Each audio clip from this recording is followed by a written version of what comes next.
Hello friends, this is Rajiv Kumar Jha and today we are uploading our weekly analysis video. And in this video, we will try to talk first Indian indices and then after that we will try to talk some Indian stocks. So without any delay, we start our video. और सबसे पहले ये है कि आपको मेरा जो thumbnail जो दिखता है आपको जो मेरा थंबनेल दिखता है वो दिखता है वेलकम टू हिल दोस्त।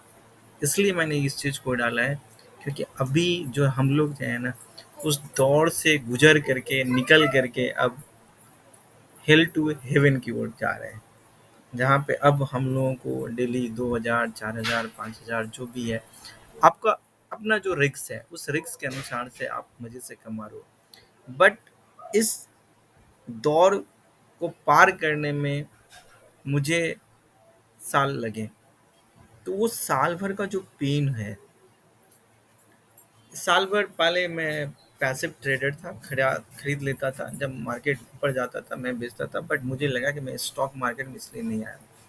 मैं स्टॉक मार्केट में इसलिए आया हूँ क्योंकि मुझे जितनी पैसे की नीड है उस नीड को मैं फुलफिल कर सकूँ और अपने रिस्क के अनुसार से। तो मैंने इसीलिए ये थंबनेल दिया और अभी मैं ये थंबनेल चेंज भी नहीं करूँगा, लेकिन धीरे धीरे मेरी कोशिश ये रहेगी कि मैं अपने वीडियो के माध्यम से भी आपको इस हिल टू हेवन तक मैं ले जाने की कोशिश करूँगा।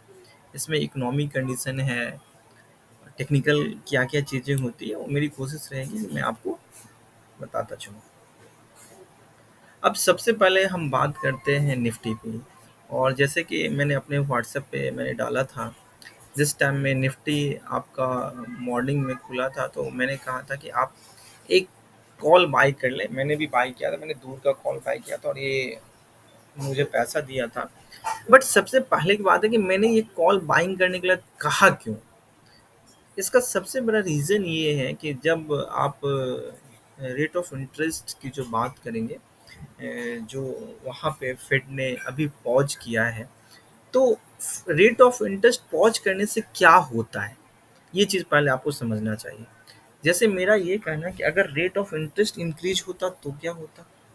अगर रेट ऑफ इंटरेस्ट इंक्रीज किया जा रहा है तो इसका मतलब ये है कि मार्केट में लिक्विडिटी सक किया जा रहा है। और अगर रेट ऑफ इंटरेस्ट अभी पहुंच हुआ है, आने वाले टाइम में ये भी हो सकता है, हालांकि अभी फेड ने कहा है कि मैं 2 रेट ऑफ इंटरेस्ट और हाइक करूंगा इन्फ्लेशन को देखते हुए। बट वो बात की बात है, वो देखेंगे। ये लाइफ में अप एंड डाउन लगा ही रहता है। और मुझे याद है 2015 की घटना, अगर किसी को याद है, 2015 में निफ्टी 6800 आया था ये। और ये उनका 2008 का जो मंदी आया था उसके बाद में रेट ऑफ इंटरेस्ट जीरो हुआ था।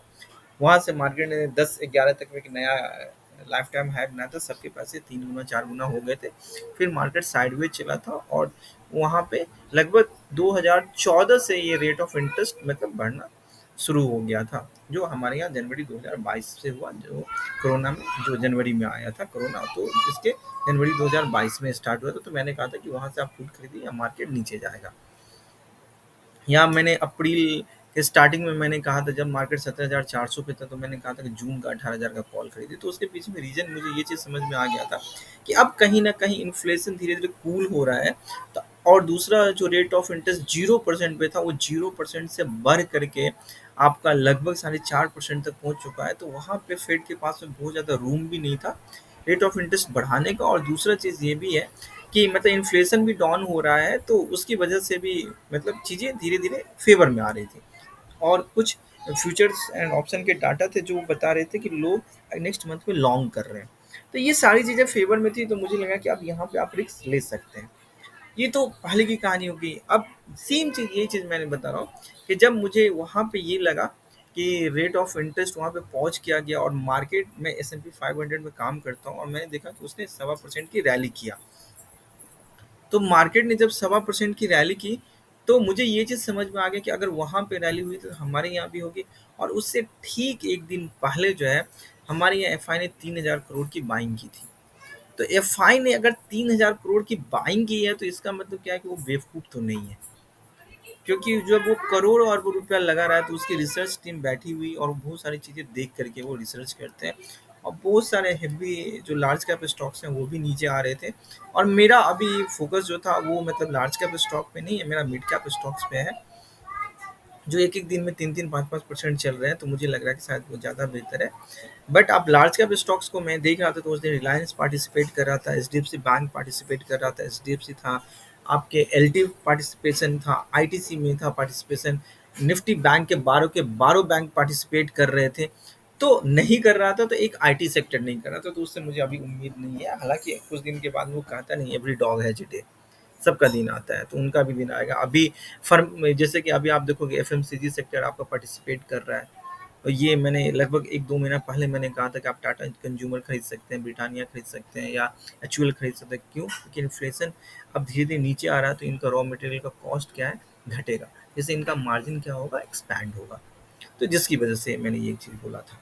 तो अब क्या है ना कि मुझे ये लग रहा है कि मार्केट यहाँ से तेज़ है, और मार्केट तेज है, तो मैंने बोला कॉल खरीद कर, बट ऐसा तो नहीं है कि मार्केट मैंने बोला और वो एक ही बार ही जाएगा। वो गया, फिर नीचे आया, फिर ऊपर गया। बट मैंने जब ये देखा कि मार्केट ने ये ट्रिपल बॉटम बनाया और इस रेंज को मार्केट ने नहीं तोड़ा, तो मैंने इस लेवल पे कहा था कि लगभग ये आपका उस टाइम में 18,760 के राउंड पे मैंने कहा था कि आप 18,700 का कॉल खरीदिए और मंथ लास्ट का खरीदिए, और मैंने भी खरीदा था, और मेरा टारगेट था 850 तक का मेरा टारगेट था, और वो अचीव भी हो गया। बट ये आपको समझना पड़ेगा कि ये मार्केट आपको इतनी आसानी से पैसा नहीं देगा, मार्केट वो फंसाएगा। तो अब आप इसमें क्या कर सकते हो? जैसे ये 15 मिनट का चार्ट है, तो 15 मिनट में चार्ट में देखोगे, तो यहाँ पे अगर आप देखोगे, यहाँ पे डोजी बन रहा है, यहाँ से मार्केट ने कवर करने की कोशिश की, मार्केट यहाँ पे फिर आया, अपने प्रीवियस लो को ब्रेक नहीं किया, और फिर यहाँ पे अगर आप देखो तो एक इन्वर्टेड हैमर बन रहा है, और उसके बाद में धीरे धीरे मार्केट यहाँ पे जब पहला कैंडल बना, तो ये कंफर्म कर दिया कि इसने प्रीवियस हाई को भी क्रॉस कर दिया, और कंफर्म कर दिया कि मार्केट अब ऊपर जाने को रेडी है। तो यहाँ पे आप 500 रुपये का स्टॉप लॉस लगा करके आप बाई कर सकते थे। सेम चीज़ अगर आप बात करेंगे तो बैंक निफ्टी में भी है, और साथ में हम बात करेंगे कि आगे का भी क्या आउटकम लग रहा है मुझे, ये भी मैं बात करूँगा। और साथ में अगर हम बैंक निफ्टी की बात करें, तो बैंक निफ्टी भी मैंने खरीदा था, और मुझे ये पैसा दे रहा था, मैंने एक बार प्रॉफिट बुक कर लिया था। एक बार फिर मेरी एंट्री जो है वो लगभग इसी के राउंड में थी जब, और ये मेरा स्टॉप लॉस खा गया था, तो मैं निकल गया दोबारा। मुझे लगा कि शायद यहाँ पे मैं एंट्री कर सकता हूँ, बट रिस्क इतना ही लेना चाहिए कि जितना कि आप मैनेज कर सकते हो। तो मुझे लगा कि दोनों में रिस्क ले लूँ, अगर दोनों अगर मतलब रिवर्स हो गया तो फिर प्रॉब्लम हो सकती है। और तो मैंने कहा कि नहीं, चलो ठीक है, एक में पहले करते हैं और फिर देखते हैं। तो यही चीज़ आपकी बैंक निफ्टी में थी कि निफ्टी के 12 को 12 बैंक चल रहे थे, तो मार्केट में ऊपर जाने को रेडी था। अब यहाँ पे एक चीज़ और आता है क्या, वो ये चीज़ आता है कि अब आगे की जर्नी की क्या, ये आगे ये कंटिन्यू रहेगा, नहीं रहेगा, या क्या होगा? तो मुझे ऐसा लगता है कि फ़िलहाल मार्केट को ये जर्नी जो है, ये जर्नी कंटिन्यू करना चाहिए। हालाँकि आप फ्राइडे को एक हल्का-सा माइल्ड प्रॉफ़िट बुकिंग वहाँ पे हुई है, बट उसके और रीज़न ये भी है कि आपके यूरोप में जो है ना, आपके रेट ऑफ़ इंटरेस्ट बढ़े हैं। तो वो भी उसका एक रीज़न है, क्योंकि अभी यूरोप जो है ना उस जगह पे नहीं पहुँचा है, वहाँ पे इन्फ्लेशन अभी भी हाई है।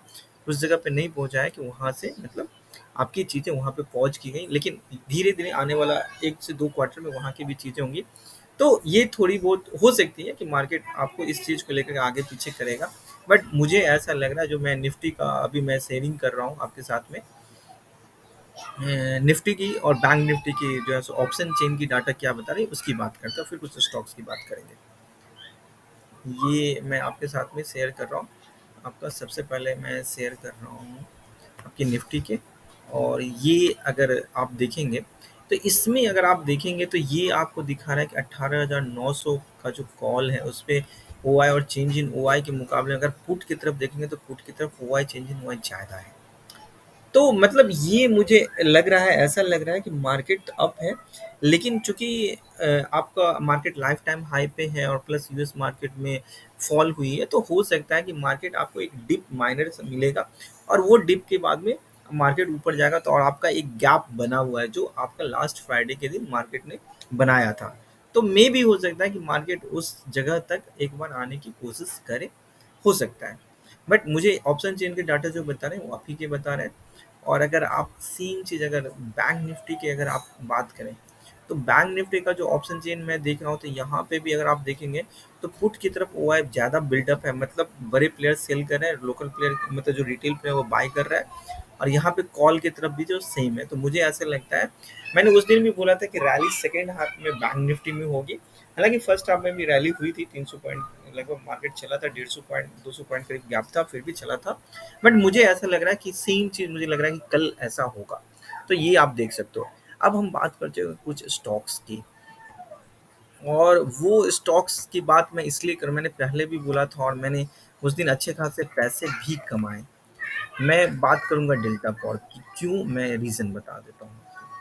सबसे पहले अगर आप इसके वन डे के चार्ट पे चलते हो, तो वन डे के चार्ट पे देखो, ये हायर हाई फॉर्मेशन है, यहाँ फ्लैग है, यहाँ फ्लैग है, यहाँ फ्लैग है, और यहाँ पे जो फ्लैग है, यहाँ पे मैंने खुलते देरी मैंने कहा था अपने ग्रुप में कि आप कॉल बाई करो, सॉरी डेल्टा कॉल बैकग्राउंड मैंने भी कैश में बाई किए, तो और बिलीव करिए अगर किसी ने इसका कॉल अगर लिया होता, तो उसको उस दिन 10 से 15 हज़ार रुपये का मतलब प्रॉफिट था एक कॉल में, जितना इसने 3% चला था। बट मैं कोई कॉल की बात नहीं करता, मैं कहता हूँ आप स्टॉक्स खरीदें, स्टॉक्स करके स्टार्टिंग में आप इंट्राडे के लिए नहीं आए, स्टार्टिंग में आप स्विंग ट्रेडिंग के लिए आए, या खरीद कर कुछ दिन के लिए रख करके आप बेचें।